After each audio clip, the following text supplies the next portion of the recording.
Jail प्रहरी कैदी को खोज रहा था, पर उसे नहीं पता था कि आदमी पीछे छिपा है। वह प्रहरी के कदमों की नकल कर रहा था। प्रहरी को लगा आसपास कोई है, पर वह ढूंढ नहीं पा रहा था। जेल से भागने के लिए आदमी ने अदृश्य होने की कला का अभ्यास किया। 4 प्रयासों के बाद वह सफल हुआ। उसने सरल तरीका अपनाया, जूते उतार दिए ताकि आवाज न हो, फिर कोठरी के चारों ओर देखना और प्रहरी की दृष्टि के अंधेरे क्षेत्र को खोजना। जब प्रहरी कमरे की जाँच करने आया, उसने पाया कि कैदी गायब था।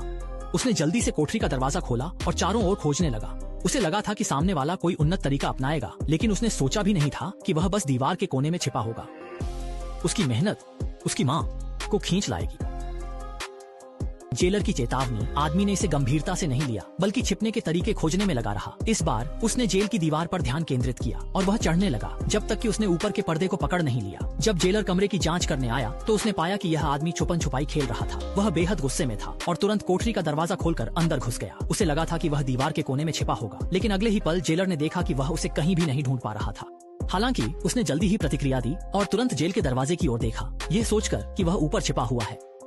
हालांकि उसे बुरी तरह पीटा गया था, लेकिन आदमी ने फिर भी एक गर्व भरी मुस्कान दिखाई, क्योंकि उसकी अदृश्यता की कला धीरे धीरे प्रभावी हो रही थी। इसे पूरी तरह से सीखने के लिए आदमी ने अपनी बाहें फैलाकर अपने हाथों को हिलाया, फिर लगातार कोण को समायोजित किया जब तक कि वह अदृश्य नहीं हो गया। क्योंकि मानव आंख की दृष्टि सीमा केवल 180 डिग्री होती है, उसने अपनी दृष्टि की सीमा को मापने के लिए इसका उपयोग किया, ताकि वह मानव आंख की दृष्टि अंधे क्षेत्र में छिप सके। यही अदृश्यता की कला को सीखने की कुंजी है। जब तक वह चुपचाप जेलर की पीठ के पीछे छिपा रह सकता है और फिर सामने वाले की 180 डिग्री की दृष्टि सीमा से बच सकता है, तब तक वह किसी हद तक अदृश्यता प्राप्त कर सकता है। बेशक कदमों का अभ्यास भी जरूरी है। चलते समय खुद को बिल्कुल भी आवाज न करने देना बहुत जरूरी है। दिन प्रतिदिन के अभ्यास के बाद उन्नत स्तर की अदृश्यता की कला आखिरकार सीख ली गई। अब केवल प्रयोग करना बाकी था। जब जेलर कमरे की जांच करने आया तो उसने पाया कि यह व्यक्ति फिर से गायब हो गया है, लेकिन जब वह गुस्से में अंदर आया तो जमीन पर केवल एक कपड़ा ही बचा था। उसने चारों ओर देखा, पाया कि वह नीचे नहीं है, इसलिए उसने ऊपर की ओर देखा, लेकिन परिणाम वही था, उसका कोई निशान नहीं मिला।